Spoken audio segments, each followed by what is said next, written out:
Very good evening. This is Simran Kaur from Master Trust. Welcome to the 9th episode of our exclusive webinar series Street Experts. Today, we have an exciting session on outlook on gold and silver to celebrate the grandeur of Dhanteras with our expert, Mr. Vishnukant Upadhyay, who is working with us in Research and Advisory Department. Before starting, I would like to inform that we will have a Q&A session at the end of the presentation. So if any of the participants have any query, can write it down in the Q&A box or can raise their hand with a query.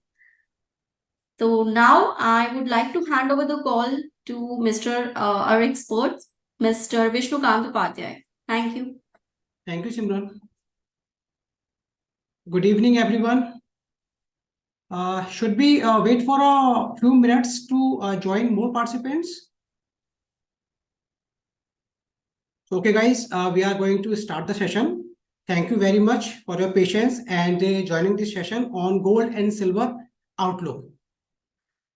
So, guys, first of all, before starting this session, let me wish everyone a very happy Dhanteras and Diwali. And I also want to wish everyone for your prosperous and successful investment journey ahead. So in this webinar, we are going to cover a few topics, very key topics. That is, why should we invest in gold? Factor that influences bullion prices. Third, popular tools for gold investment in India. And last, current trend in the gold market. तो guys, जब भी हम gold की बात करते हैं ahead of the festive season, तो this precious commodity becomes a very auspicious, you know as well. Dhanteras हुआ, दिवाली हुई या फिर शादियों से पहले जब भी गोल्ड की बात की जाती है, तो gold becomes a very auspicious also rather than precious. तो हम पहले गोल्ड में इन्वेस्टमेंट करना चाहिए, क्यों करना चाहिए, इन सभी विषयों को चर्चा करेंगे इस वेबिनार में. Well, so why should we invest in gold? Let's understand first. First of all, gold is a safe haven asset, as we know very well. Gold is often seen as a safe haven during the time of economic uncertainty or geopolitical instability. When normal traditional asset class like equities tends to give a negative returns, gold usually posts a positive return. हम recently example की बात करते हैं, जैसे कि अभी Ukraine और Russia के बीच जो वॉर हुआ या फिर इजराइल हमास के बीच जो भी जियोपॉलिटिकल टेंशंस अराइज हुई, हमने देखा कि गोल्ड के प्राइसेस में और इक्विटी के प्राइसेस में एक अलग ही डाइवर्जेंस हमको देखने को मिला, जो कि यूजुअली परसिस्ट रहता है. इक्विटी के जो रिटर्न्स थे अक्टूबर के मंथ में, that returns around remains 3 to 4% in negative. वहीं यदि हम येलो मेटल या फिर गोल्ड की बात करें, तो गोल्ड के प्राइसेस ने डोमेस्टिक और इंटरनेशनल दोनों ही मार्केट में 6 to 7% के आसपास के रिटर्न पोस्ट किए हैं. So this is the recent example why we should invest in gold, यदि हम पोर्टफोलियो डाइवर्सिफिकेशन की बात करते हैं तो. अब सेकंड है diversification. Including gold in your investment portfolio can help diversify your risk. It does not always move in sync with the stock or bond, so adding gold can provide a hedge against the market fluctuations. जैसा कि अभी हमने recently example दिया Israel और Hamas का, जहां एक geopolitical tension देखने को मिली, एक इक्विटी एसेट क्लास में हमको नेगेटिव रिटर्न देखने को मिले, वहीं गोल्ड में यानी कि सेफ हेवन में हमको पॉजिटिव रिटर्न्स देखने को मिले. इट मींस यदि हमारे ₹100 का कोई पोर्टफोलियो है और उसमें यदि हम 30 से 40% का जो डाइवर्सिफिकेशन गोल्ड में करके चलते हैं, तो कहीं ना कहीं हद तक हम अपनी जो रिस्क है उसको ऑफसेट कर देते हैं. सोचिए कि यदि आप 100% अपना जो पोर्टफोलियो है वो इक्विटी में लगा के चलते हैं, और इक्विटी में यदि बाय एनी रीजन कलप्स आता है, इकोनॉमिक अनसर्टेनिटी के चलते या फिर जियोपॉलिटिकल टेंशन के चलते या फिर किसी देश के ट्रेड कॉन्फ्लिक्ट के चलते, यदि इक्विटी एसेट क्लास में कोई टर्बुलेंस देखने को मिलता है, कोई डोल्ड्रम्स देखने को मिलते हैं, तो वहां आपको एक नेगेटिव रिटर्न देखने को मिलेगा. बट साइमल्टेनियसली यदि आपके पोर्टफोलियो में गोल्ड है, तो that will somewhere offset your investment negative return. यानी कि यदि इक्विटी से आपको 3 से 4% का नेगेटिव में रिटर्न आ रहा होगा, वहीं गोल्ड आपको 2 या 3% का पॉजिटिव में रिटर्न प्रोवाइड करेगा. तो diversification is a very important. तो gold act as a very important role in the diversification of your portfolio. So guys, basically there are so many reasons to invest in a gold, but just we have just took down a 3 key reasons कि why we should invest in gold. Last option है आपका inflation hedge. Gold is often considered as a hedge against inflation. When the value of currency decreases, the prices of gold tends to rise, preserving the purchasing power of your investment. एक example हम ले सकते हैं इसके द्वारा कि let's say inflation यदि किसी कंट्री की 5% है और आप एनुअल जो रिटर्न्स 7% के आसपास का फैच कर रहे हैं, तो रियल रिटर्न आपको कितना हुआ? रियल रिटर्न आपको होगा 2% का, क्योंकि जितना आपके इन्वेस्टमेंट ग्रो कर रहे हैं उसी वैल्यू में आपकी जो करेंसी, आपके इन्वेस्टमेंट डिक्रीज हो रहे हैं, क्योंकि आपका इन्फ्लेशन इंक्रीज हो रहा है 5% या 6% के रेट से. इस प्रकार की कंडीशन जहां भी होती है, क्योंकि गोल्ड को हम एक स्टोर ऑफ वैल्यू, एक असेट क्लास मानते हैं जहां इन्फ्लेशन का कोई इंपैक्ट नहीं पड़ता है, इरोजन यहां होता नहीं है. तो इस प्रकार जहां भी एक इन्फ्लेशनरी सिचुएशन, इन्फ्लेशनरी कंडीशन या सिनेरियो क्रिएट होता है, वहां नॉर्मली हम गोल्ड्स की तरफ मूव करते हैं. जैसा कि हमने देखा कि यूएस में अभी जो इन्फ्लेशन रेट है काफी हाई पे है. साइमल्टेनियसली यदि आप गोल्ड के कोमेक्स के रेट को देखें या फिर डोमेस्टिक रेट को भी देखें, तो they are trading around all-time high, right? This is the reason why gold prices is emerges as a very attractive asset class while there is a inflationary scenario. Moving ahead, ये आप chart देख सकते हैं. ये chart show कर रहा है कि 1993 से जो गोल्ड के रिटर्न्स हैं, it's giving a very stable and consistent return. देखिए 2012 के आसपास हमको एक डाउनफॉल देखने को मिला. हमको ये भी अंडरस्टैंड करना है, जो कि हम आने वाली स्लाइड्स में अंडरस्टैंड करेंगे, कि when we are putting money in gold, on what factors we have to look in, कि क्या क्या फैक्टर्स हैं जो गोल्ड के प्राइसेस को नेगेटिवली या पॉजिटिवली इंपैक्ट कर सकते हैं.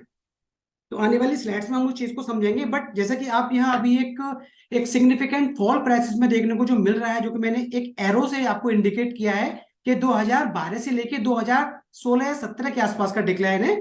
और this decline took place because of gain in US dollar index and fall in the crude oil prices, right? US dollar index में तेजी की वजह से गोल्ड के प्राइसेस नीचे आते हैं, ये आप सभी को पता होगा. इट्स अ क्वाइट ऑब्वियस, जो कि हम आने वाली स्लाइड में डिस्कस भी करेंगे. बट क्या क्रूड के गिरने की वजह से भी गोल्ड के प्राइसेस में गिरावट आ सकती है? हम इस पॉइंट को थोड़ा सा अंडरस्टैंड करेंगे. गाइस बेसिकली होता क्या है कि जैसे कि हमने अभी एक पॉइंट में डिस्कस किया कि gold is a inflation has assets. जब भी इन्फ्लेशन बढ़ती है तो गोल्ड में भी इन्वेस्टमेंट साइमल्टेनियसली इंक्रीज होता है. आपको ये बात पता है कि इन्फ्लेशन जो है वो क्रूड के साथ कोरिलेट, यानी कि क्रूड के प्राइसेस इंक्रीज होते हैं तो इन्फ्लेशन इंक्रीज होती है, क्योंकि हर चीज की कॉस्ट इंक्रीज हो जाती है. प्रोडक्शन कॉस्ट, ट्रांसपोर्टेशन कॉस्ट, हर चीज जो है वो इंक्रीज हो जाती है. यानी कि क्रूड के प्राइसेस भी गेन करते हैं तो इन्फ्लेशन भी गेन करती है. तो वाइस वर्सा यदि हम लेके चले, क्रूड के प्राइसेस यदि गिरेंगे तो इन्फ्लेशन भी मिटिगेट होगी, एलिवेट होगी, राइट? और यदि इन्फ्लेशन मिटिगेट होगी, इन्फ्लेशन यदि 5% से 3% पर आएगी, तो कहीं ना कहीं हद तक गोल्ड की जो इन्फ्लेशन हैज जो एक रेपो बनी हुई है मार्केट में, वो भी कहीं ना कहीं हद तक डेंट करेगी. तो ये जो आप फॉल देख रहे हैं, that fall was triggered by gain in US dollar index and fall in the US crude oil prices, जो कि 30 से 35% तक उस ड्यूरेशन में गिरावट दर्ज देखने को हुई है.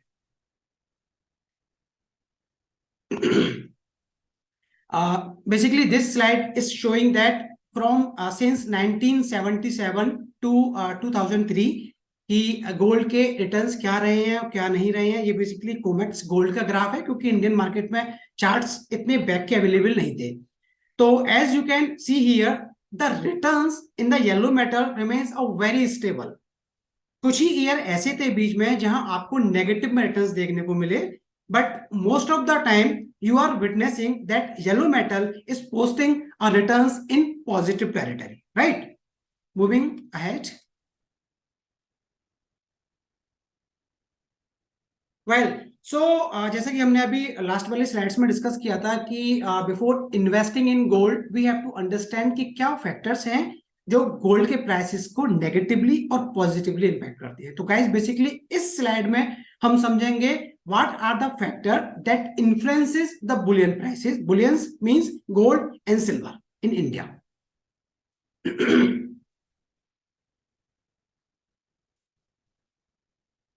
well, so first जो फैक्टर है जो कि हमने लास्ट स्लाइड में भी समझा है कि basically here we have also picked a few points that leave impact on bullion prices, although there are so many regions, but here we just picked a few regions.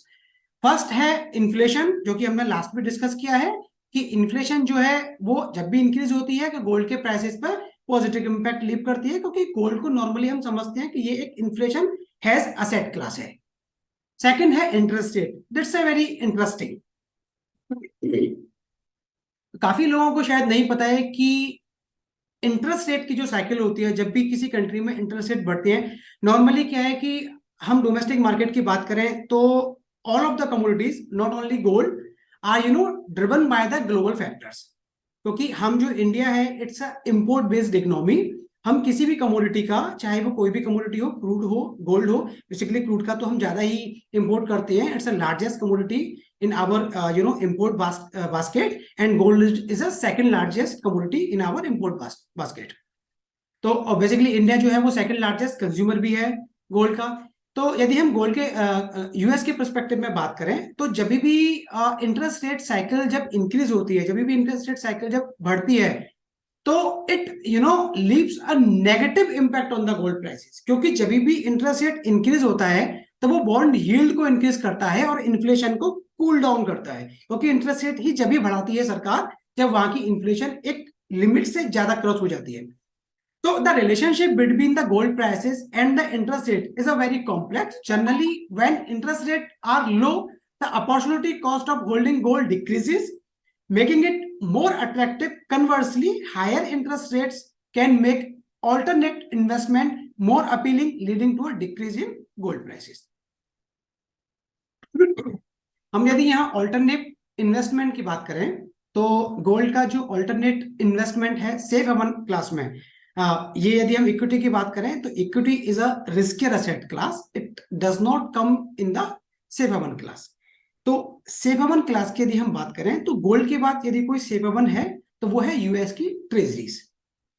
तो जहां भी कोई ऐसा सिनेरियो क्रिएट होता है कि gold का कोई ऑल्टरनेट देखा जाता है, तो नॉर्मली बिग फंड्स और big investors tends to move towards the US treasuries, क्योंकि वहां उनको एक यील्ड मिलती है। और गोल्ड जो है एक नॉन यील्डिंग असेट क्लास है, जब भी आप गोल्ड को बाइंग करते हैं तो उस पर आपको कोई भी इंटरेस्ट रेट नहीं मिलता है। तो नॉर्मली होता क्या है कि जब भी राइजिंग इंटरेस्ट रेट का सिनेरियो होता है, तो जो बड़े फंड्स होते हैं, जो बड़े बड़े फाइनेंशियल इंस्टीट्यूशंस होते हैं, वो नॉर्मली उस असेट क्लास की तरफ मूव करते हैं जहां उनको यील्ड ज्यादा मिलती है। तो जैसा कि आपने देखा रिसेंटली यूएस की बॉन्ड यील्ड 5% के ऊपर टच की है, जो कि लास्ट टाइम यूएस में जब सब प्राइम क्राइसिस आया था 2007-2008 के आसपास, उस समय हम देखी गई थी 5 के आसपास, जो कि अभी थोड़ी सी नीचे आ गई है इनफैक्ट। तो अभी फिलहाल एक जो हम फैक्टर्स की बात करें जो इन्फ्लुएंस करता है, तो आपको इंटरेस्ट रेट के ऊपर ध्यान देना पड़ेगा कि नॉर्मली यूएस या ईसीबी यूरोप में क्या इंटरेस्ट रेट की साइकिल है, कहीं उनकी साइकिल इंक्रीजिंग तो नहीं है। जैसे कि अभी जो सिम्टम्स हमको देखने को मिल रहे हैं, तो वो सिम्टम्स ये हैं कि कहीं ना कहीं यूएस अपनी जो इंटरेस्ट रेट है उसको पॉश कर सकती है, जो कि अभी 22 साल के हाई पे खड़ी हुई है। यूएस के करंटली जो इंटरेस्ट रेट है अभी वो 22 ईयर्स के हाई पे खड़े हुए हैं, 5 से 5.25% के आसपास। तो एक्सपेक्टेशंस अभी फिलहाल ये है कि वो अपने इंटरेस्ट रेट को कूल डाउन कर सकती है in the backdrop of disappointing US economic numbers. तो आपको ये देखना है, इस चीज को एनालाइज करना है कि इन मेजर इकोनॉमीज यूएस और ईसीबी, इनके जो इंटरेस्ट रेट हैं, इंटरेस्ट रेट की जो साइकिल्स है इनकी, वो किस डायरेक्शंस में मूव कर रही है। थर्ड पॉइंट है जियोपॉलिटिकल इवेंट्स, यानी कि जियोपॉलिटिकल टेंशंस। अब वो जियोपॉलिटिकल टेंशंस यदि हम बात करें तो वो किसी कंट्री के बीच वॉर भी हो सकता है, और वो किसी कंट्री के बीच ट्रेड कंसर्न्स भी हो सकते हैं, जो कि हमने 2016 या 2015 के आसपास यूएस और चाइना के बीच में हमको देखने को मिले थे। वहां दोनों ही कंट्री एक दूसरे पर सैंक्शंस इंपोज कर रहे थे एक्सपोर्ट को लेके। तो उस ड्यूरेशन में भी हम गोल्ड के प्राइसेस में एक तेजी देखने को मिली थी, और उस इवेंट को भी हम एक जियोपॉलिटिकल इवेंट के रूप में ही देख रहे थे। तो अपार्ट फ्रॉम वॉर और conflict between two countries, we can also look at the trade conflicts between two countries.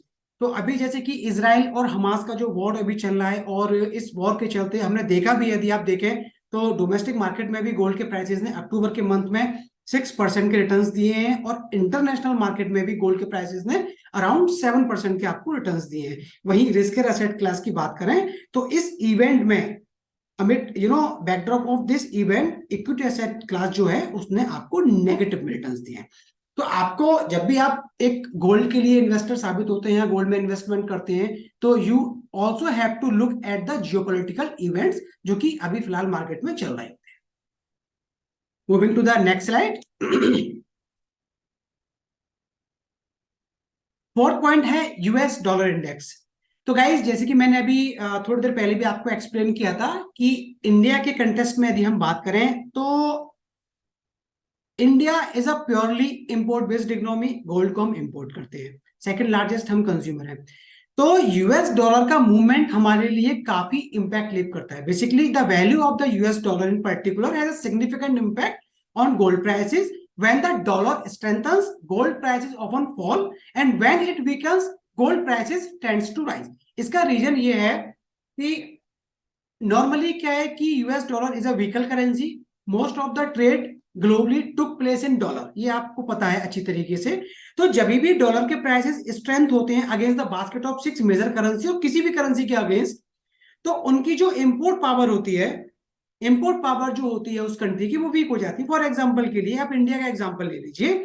India का एग्जांपल हम लेते हैं कि यदि डॉलर के प्राइसेस बढ़ते हैं, यानी कि रुपया 80 से 82 होता है, तो इट मींस हमारा करेंसी वीक हो रहा है और डॉलर जो है इंडिया के रुपीस के अगेंस्ट जो है वो तेजी पकड़ रहा है, राइट। तो अब यदि हम इंपोर्ट करते हैं तो पहले यदि हम 100 रुपए का जो इंपोर्ट कर रहे थे, हमको वही उतनी ही क्वांटिटी के 100 रुपए के इंपोर्ट के लिए अब हमको 120 से 130 रुपए पे करने पड़ेंगे। यानी कि इस सिनेरियो में दो चीजें होती हैं, या तो हमारी इंपोर्ट पावर कम हो जाती है, या फिर जब हम महंगा इंपोर्ट करते हैं तो डोमेस्टिक मार्केट में भी उसी वजह से हम उस कमोडिटी को हायर प्राइसेस में सेल करते हैं। तो दोनों ही केस में यदि हम डोमेस्टिक मार्केट की बात करें या फिर गोल्ड के इंटरनेशनल मार्केट में, तो डॉलर का जो गिरावट होती है वो इंटरनेशनल गोल्ड के प्राइसेस के ऊपर एक नेगेटिव इंपैक्ट जाता है। क्यों? क्योंकि इंटरनेशनली गोल्ड की डिमांड जो है वो दूसरे कंट्री से कम हो जाती है डॉलर की स्ट्रेंथ के कारण। बट यदि हम इसको डोमेस्टिक मार्केट में लेते हैं, डोमेस्टिक मार्केट में कि इंडिया के ऊपर क्या इंपैक्ट पड़ेगा, तो यूएसडी आईएनआर का प्राइसेस जब ऊपर जाता है, यानी कि जब हमारी करेंसी वीक होती है, तो डोमेस्टिक गोल्ड के ऊपर इसका जो इंपैक्ट होता है वो पॉजिटिव होता है। आप जब भी देखेंगे यूएसडी आईएनआर जब भी वीक होता है, आप कभी इस चीज को मॉनिटर भी करना, यूएसडी आईएनआर के प्राइसेस जब भी ऊपर जाते हैं, यानी कि हमारा करेंसी जब भी वीक होता है अगेंस्ट डॉलर, तो जो गोल्ड जो एमसीएक्स पर ट्रेड होता है उस दिन उसके प्राइसेस में आपको तेजी देखने को मिलेगी। उसका रीजन ही यही होता है, क्योंकि हमारी जो इंपोर्ट कॉस्ट जो महंगी हो जाती है उसकी वजह से हमारा इंपोर्ट महंगा हो जाता है और हम डोमेस्टिक मार्केट में उस कमोडिटी को महंगा सेल करते हैं। या फिर उसका दूसरा रीजन होता है कि हमारे जो इंपोर्ट कॉस्ट महंगी होने की वजह से हमारी जो एपिटेंसी होती है बाइंग की बाहर की मार्केट से, वो एपिटेंसी कम हो जाती है। तो सप्लाई डेफिसिट के चलते, अब डिमांड तो मार्केट में बनी होती है, बट सप्लाई डेफिसिट के चलते वो मार्केट में प्राइसेस जो है वो तेजी पकड़ सकते हैं। फोर्थ पॉइंट है सेंट्रल बैंक का रिजर्व। ये काफी इंपॉर्टेंट फैक्टर्स है और कभी आपने देखा भी होगा गोल्ड के प्राइसेस में किसी दिन तेजी होती है, मंदी होती है, आप काफी सारे फैक्टर्स को सर्च करते हो कि क्या रहा क्या, आपको कहीं कुछ नहीं देखने को मिलेगा। आपको बॉन्ड की यील्ड भी आप देखोगे तो वो भी नीचे आ गई होगी। आप देखेंगे कि गोल्ड के प्राइसेस भी गिर रहे हैं, बॉन्ड की यील्ड भी गिर रही है, यूएस डॉलर इंडेक्स भी गिर रहा है, उसके बावजूद भी गोल्ड के प्राइसेस में गिरावट है। तो समवेयर आपको देखना होगा कि कहीं ऐसा तो नहीं कि किसी कंट्री की सेंट्रल बैंक ने गोल्ड बेचा हो, क्योंकि रिसेंटली रशिया की सेंट्रल बैंक कभी कभी काफी टाइम पे गोल्ड को सेल करती है और वो इस चीज को रिवील भी नहीं करती कि उसने गोल्ड को सेल किया है। तो इसकी वजह से मार्केट में, गोल्ड के मार्केट में भी हमको काफी टाइम एक सेलिंग प्रेशर देखने को मिलता है।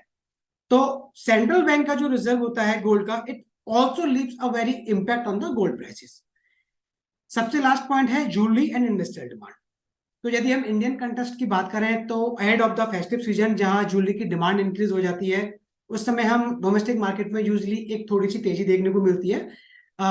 हम प्रीवियस डेटा को एनालाइज करें तो ये जो फैक्टर है, ये पॉइंट है, बहुत ज्यादा कोरिलेट तो नहीं करता है, क्योंकि मैंने पहले भी आपको बताया कि जो गोल्ड के प्राइसेस हैं वो नॉर्मली ग्लोबल प्राइसेस से चलते हैं। अब यदि मान के चलिए फेस्टिव सीजन की वजह से इंडिया मार्केट में, डोमेस्टिक मार्केट में तो तेजी बनी हुई है, यदि simultaneously same day international market में यदि गोल्ड के प्राइसेस में एक बहुत बड़ी गिरावट आ गई, तो डोमेस्टिक मार्केट में वो जो तेजी है, यदि डोमेस्टिक फैक्टर्स की वजह से वो तेजी ऑफसेट हो सकती है। तो always try to give a more weight on the global factors rather than domestic factors while you are analyzing gold silver apart from other commodities. Moving ahead. तो गाइज अब बात करते हैं कि क्या क्या इन्वेस्टमेंट टूल्स हैं जिनके थ्रू आप गोल्ड में इंडिया में, यहां बात मैं इंडिया की कर रहा हूं, तो इंडिया में अब क्योंकि धनतेरस का पर्व है, दिवाली का पर्व है, तो normally we all are looking for investment in yellow metal, in shiny metal. और जैसा कि मैंने पहले भी कहा कि ये जो प्रीशियस मेटल है, जिसको कि हम प्रीशियस मेटल के नाम से भी जानते हैं, ये इस फेस्टिव सीजन आने से पहले बहुत ही ऑस्पिशियस हो जाती है। ये कॉम्बिनेशन प्रीशियस एंड ऑस्पिशियस का ये जो कॉम्बिनेशन है, it usually gives a very high return to investors. तो इस ऑस्पिशियस डे से पहले, now if you are planning to invest in the gold, so here are some asset class where you can put your money through gold. पहला है physical gold. Physical gold की जब भी हम बात करते हैं तो it consist three basically aspects we can say. First jewellery, second coin, bar and bricks. इसके थ्रू हम गोल्ड में इन्वेस्ट कर सकते हैं। अब जैसा कि गाइस आपको पता है कि हर इन्वेस्टमेंट की और हर चीज के प्रो एंड कॉन्स होते हैं, किसी के प्रो हैं तो डेफिनेटली उसके कॉन्स भी होंगे। तो देखिए, फिजिकल गोल्ड में इन्वेस्टमेंट करने का ना एक सबसे छोटा सा ड्रॉबैक ये है कि यदि आप ज्वेलरी में इन्वेस्ट करते हैं तो ज्वेलरी में इन्वेस्टमेंट को हम यूजली इन्वेस्टमेंट नहीं लेते। रीजन इज दैट कि आप ज्वेलरी पर जितना आरओआई, क्योंकि इसमें आरओआई आपका कम हो जाता है, जितना आप इन्वेस्टमेंट से गेन अचीव करोगे, जब भी आप उस एक्यूमुलेशन को लिक्विडेट करने के लिए जाओगे तो मेकिंग कॉस्ट से लेके पता नहीं क्या क्या कॉस्ट आपको देनी पड़ेगी। तो लेट से आपने उस पर 1,000 रुपए का प्रॉफिट गेन किया है फॉर एग्जाम्पल, और यदि आपने 500 रुपए का आपको मेकिंग चार्ज उसमें देना पड़ गया, रिडक्शन हो गया, तो आप सोचिए कि आपका रिटर्न ऑन इन्वेस्टमेंट कितना कम हो गया। Just 50% reduction, right.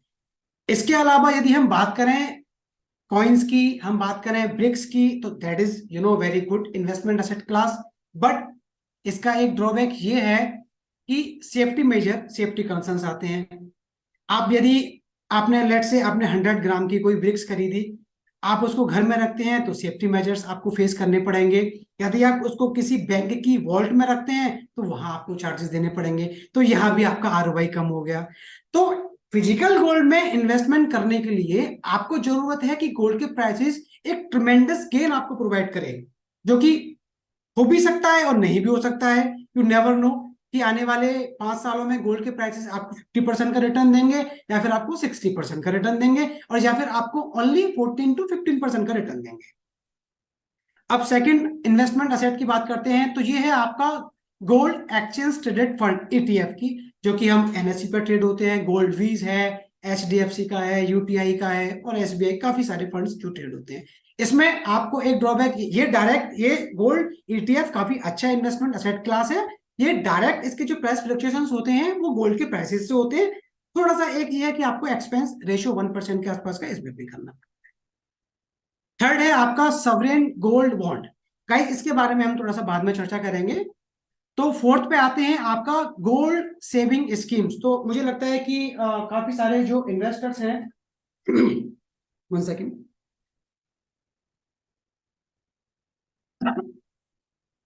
जो काफी सारे जो इन्वेस्टर्स हैं उसने गोल्ड सेविंग स्कीम्स के बारे में कम सुना होगा मेरे ख्याल से। तो लेट्स अंडरस्टैंड दिस कि ये होती क्या है। ये gold saving schemes basically run by the major jewellers and the financial institutions. जैसे कि आप तनिष्क पे जाएंगे, मालाबार पे जाएंगे, कल्याण ज्वेलर्स पे जाएंगे, तो they all jewellers run such kind of schemes. तो काफी अच्छी स्कीम्स होती है, और ये बेसिकली स्कीम्स उन इन्वेस्टर्स के लिए ज्यादा फायदेमंद होती है जिनका फ्यूचर में गोल्ड की ज्वेलरी बनवाने में या कुछ ब्रिक्स लेने में, कॉइन लेने में थोड़ा सा इंक्लाइनेशन है। होता है इसमें यह है कि आपको हर मंथ एक इंस्टॉलमेंट में पैसा देना होता है, 1,000 रुपए, 1,200 रुपए, और एक सर्टेन पीरियड के लिए, 11 महीने के लिए, 12 महीने के लिए आपको ऐसा कुछ देना पड़ता है। और उसके बाद आपका जो एक्यूमुलेशन होता है, आप उसे ज्वेलरी बनवा सकते हैं, और आप उस एक्यूमुलेशन को लिक्विडेट भी कर सकते हैं।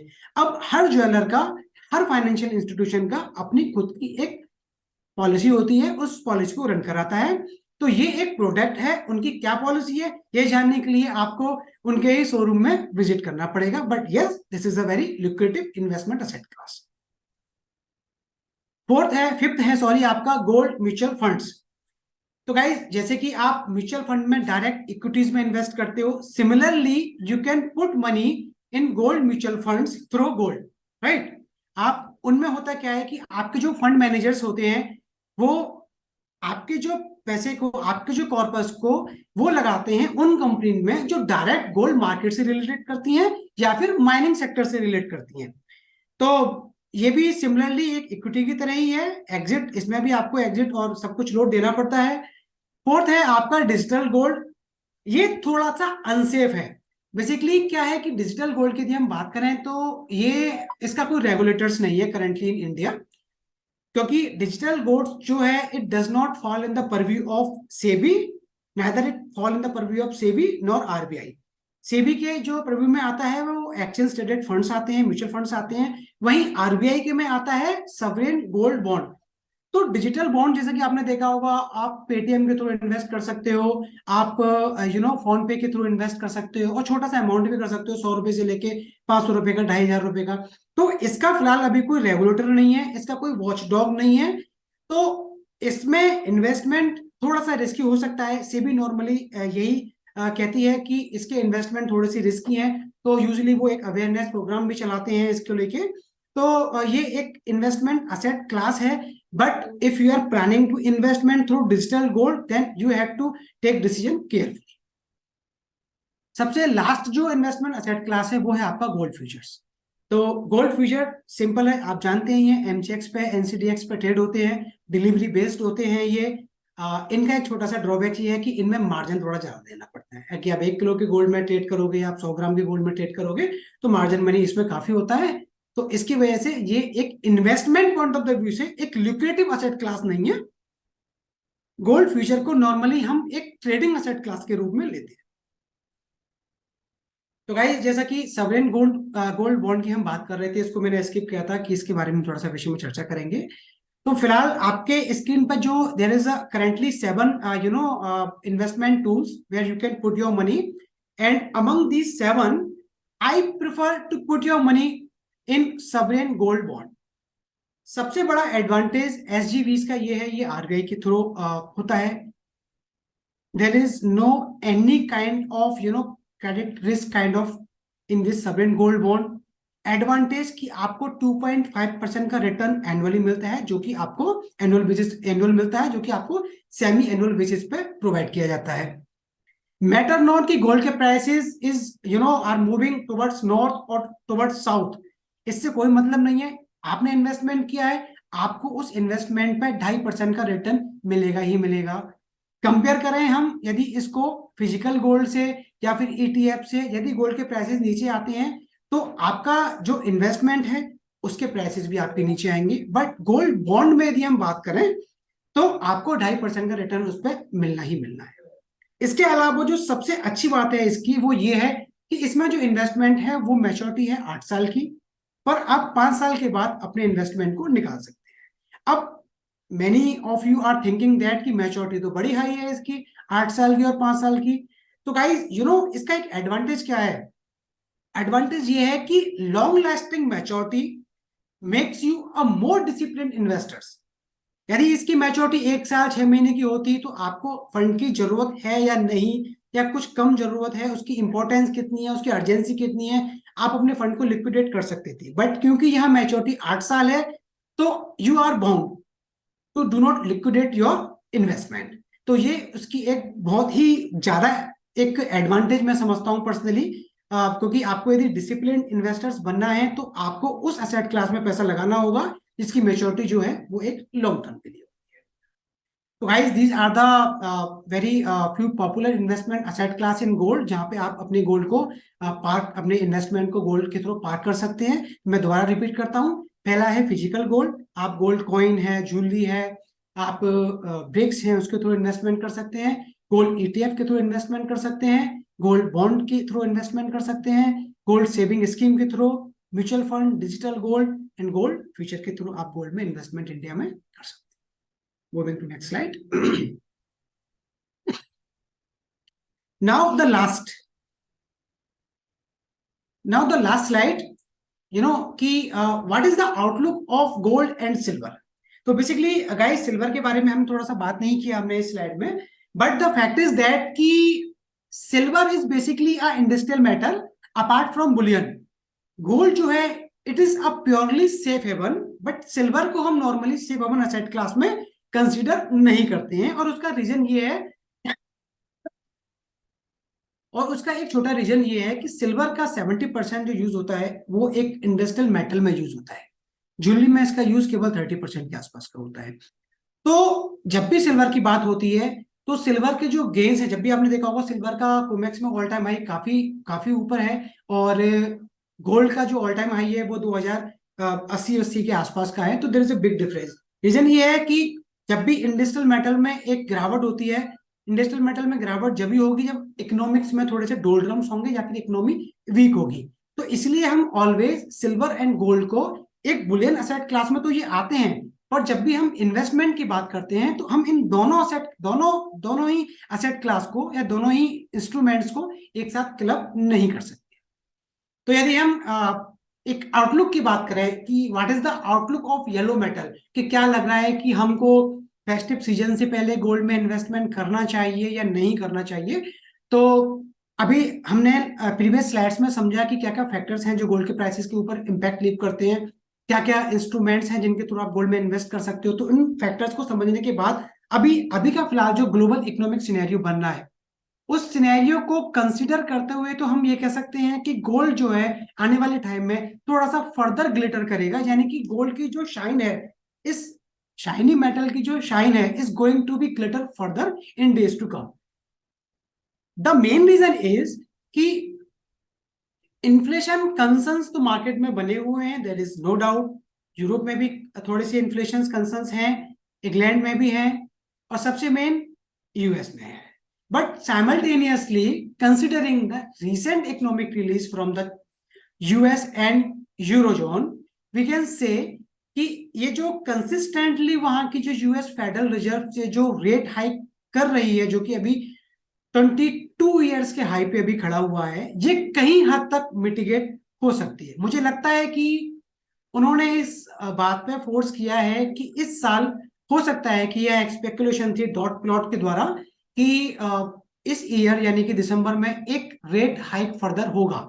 बट जो रिसेंट की इकोनॉमिक नंबर्स आए और हमने जो स्टडी किया यूएस की कमेंट्री को, उस स्टडी में ये निकल के आया कि परहैप्स ये हो सकता है कि इस साल की जो रेट हाइक साइकिल थी वो अभी कंप्लीटली एंड हो चुकी है और फेडरल रिजर्व अब यूएस में इंटरेस्ट रेट को बढ़ाने नहीं जा रही है. तो guys one thing is very clear that कि यूएस परहैप्स 80% तक ये श्योर है कि is not going to increase interest rate, but simultaneously it is also uncertain that the US Federal Reserve is going to decrease interest rate. This is very important. वो interest rate increase नहीं कर रहे हैं, ये it's a quite understood. But क्या वो interest rate को decrease कर रहे हैं? यदि ऐसा होता है कि वो लोग इंटरेस्ट रेट को डिक्रीज करते हैं तो यहाँ हम गोल्ड के प्राइसेस में एक कंसिस्टेंट और एक वेरी क्लियर पिक्चर को देख सकते हैं. बट क्योंकि अभी इस चीज पे कोई भी डिस्कशन नहीं है कि वो जो इंटरेस्ट रेट है उसको डिक्लाइन करेंगे. तो अभी फिलहाल के सिनेरियो को ध्यान में रखते हुए, यूएस की इकोनॉमी को ध्यान में रखती है, जियोपॉलिटिकल कंसर्न जो war kind of situations market में बनी हुई है, इसको ध्यान में रखते हुए तो हम कह सकते हैं कि आने वाले टाइम में गोल्ड के प्राइसेस में आपको एक स्टेबल और कंसिस्टेंट रिटर्न्स देखने को मिल सकते हैं. So guys, this is all from my side, and now we are just going to start a Q&A session. So now we are open for Q&A. You can ask your question. Well, I'm open for questions. Please put your questions. So guys, basically I request everyone, if you have any query pertaining to this webinar on gold and silver outlook, please put your question. So basically there are two participants that raising hands. Sumit Prakash ask, is this good time to invest in gold this Diwali? Yes Sumit, this is very good time to invest in money, because equity asset class की बात करें तो ahead of the general elections and amid this geopolitical concerns, rising inflations, तो हम कह सकते हैं कि yes, gold is a very attractive and lucrative asset class. You can definitely invest in the gold. Well, so Tapan basically allocation की यदि हम बात करें तो देखिए सिल्वर में आप किसमें, यदि आप किसमें इन्वेस्ट करना चाहते हैं, ETF में करना चाहते हैं या सिल्वर में किस फंड के थ्रू इन्वेस्ट करना चाहते हैं, एलोकेशन की यदि हम बात करें तो सिल्वर का जो एलोकेशन है वो 15% के आसपास का होना चाहिए, 15% के आसपास का. Now it depends on your risk appetency. Well, so Tapan basically it depends on your risk appetency कि how much risk you wants to take. यदि आप बिल्कुल प्योरली कंजर्वेटिव इन्वेस्टर्स हैं और आपने प्लान किया है कि आप अपने पोर्टफोलियो का 40% इक्विटी में इन्वेस्ट करेंगे एंड 60% आप बुलियन असेट क्लास में इन्वेस्ट करेंगे, तो आई वुड से कि सिल्वर में आपको इन्वेस्टमेंट 25% का करना चाहिए. यदि आप बहुत ही रिस्कियर असेट, आपकी जो रिस्क एपिटेंसी है वो ऐसी है कि आप जो है वो 20% का एलोकेशन करना चाहते हैं गोल्ड सिल्वर में, तो आई वुड से कि 7% के आसपास का आप जो है सिल्वर में जो है वो एलोकेशन कर सकते हैं. बट आप कंजर्वेटिव हैं तो आई वुड से कि 20 to 22% का एलोकेशन आपको सिल्वर में करके चलना चाहिए. बट आप सिल्वर के एलोकेशन को गोल्ड के एलोकेशन से कम ही रखें तो ज्यादा बेटर है, क्योंकि सिल्वर को जैसा कि हमने बताया कि वो एक इंडस्ट्रियल मेटल है. Okay, so we wait for 5 minutes. If there is no query, we will wind up the session, right?